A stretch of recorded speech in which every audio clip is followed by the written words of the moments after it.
Last week, there was an article in the New York Times about a woman who went to her local emergency room because she woke up hemorrhaging blood and leaking amniotic fluid.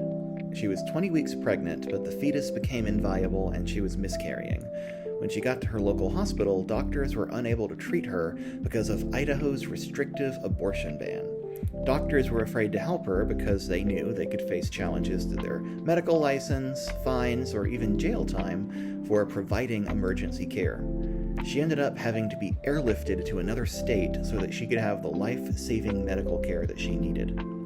Abortion bans in conservative states are so restrictive that pregnant women have been advised to buy special medical insurance to cover the cost of flying them out of state in case they have a medical emergency, because extremist legislatures are making it next to impossible for women to receive necessary medical care. Bans are so extreme in states like Texas that they have forced women to carry fetuses that are already dead, literally without a heartbeat, because performing a D&C to remove the dead fetus technically counts as abortion, as defined by medicine. And speaking of Texas, infant mortality increased by 13% in 2022 and another 8.75% last year. Abortion bans are not saving anyone's lives.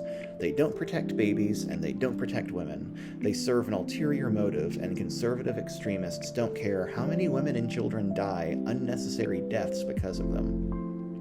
Legally forcing people to carry pregnancies is largely the result of extremist conservative Christians successfully legislating their misinterpretation of Scripture. There is a narrative that the religious right has been pro-life from the beginning, and that they began working to undermine women's health care as soon as Roe v. Wade became law. But that's inaccurate. It wasn't until 1979 that conservative activists made abortion their central policy issue and began brainwashing Protestants, in particular, into thinking that Christian ethics oppose abortion. Prior to 1979, most Protestants thought of abortion as a Catholic issue.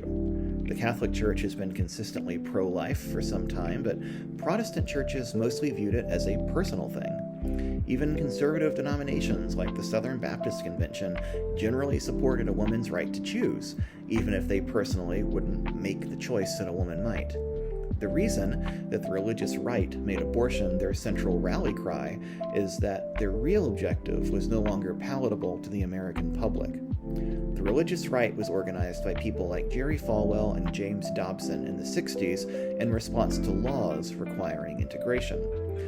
There's a reason that so many private Christian universities were founded in the 60s and 70s. They were formed by segregationists who didn't like that public schools were required to admit people of color. For its early history, the religious right was unapologetically in favor of segregation and were open about their goals to prevent racial mixing in American society. But by the end of the 70s, it became obvious that they had lost that battle. They chose abortion, and they've been running with it ever since.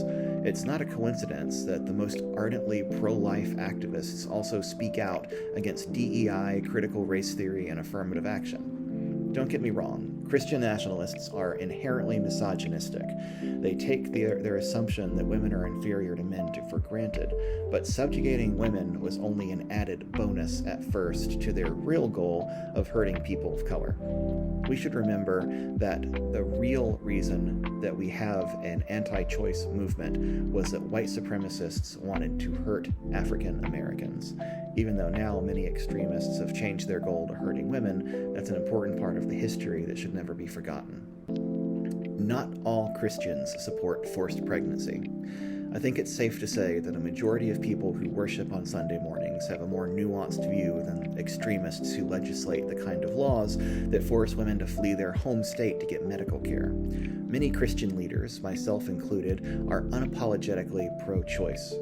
In the 1960s, a group of Protestant clergy and rabbis, led by the Reverend Howard Moody of Judson Memorial Church in New York City, organized the Clergy Consultation Service on Abortion.